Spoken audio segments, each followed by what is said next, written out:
बऱ्याच वेळा रात्रीच्या जेवणामध्ये काय बनवायचं हे सुचतही नाही आणि खूप कंटाळाही येतो. तर मी असे काही ऑप्शन शोधून काढले आहेत जे पटकनही बनतील आणि अगदी चवीला उत्तम असतील. जसं की बघा, तुपामध्ये जिरे टाकून मस्त मी जिरा राईसला फोडणी दिली. एका पॅनमध्ये तेल घेतलं, शेंगदाणा, लसूण, हिरवी मिरची आणि आता हा टोमॅटो बारीक चिरून त्यामध्ये टाकायचा आहे. एकदम बारीक चिरलेला नाही आहे, मोठा मोठाच आहे. मीठ टाकून व्यवस्थित भाजून घेतला. पुदिना आणि कोथिंबीर स्वच्छ धुवून घ्यायची. गॅस बंद करायचा आणि मग या टोमॅटोमध्ये पुदिना ॲड करायचा.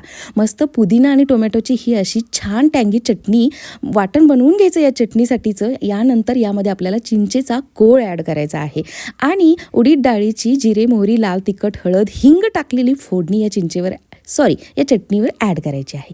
मस्त असं खूप सारी कोथिंबीर टाकून ही टोमॅटोची टँगी चटणी गार्निश करायची आहे आणि घरचा मसाला पापड ही रेडी करायचा आहे. हा बनवायला तर असा कितीसा वेळ लागतो हो, हार्डली 10-15 मिनटं.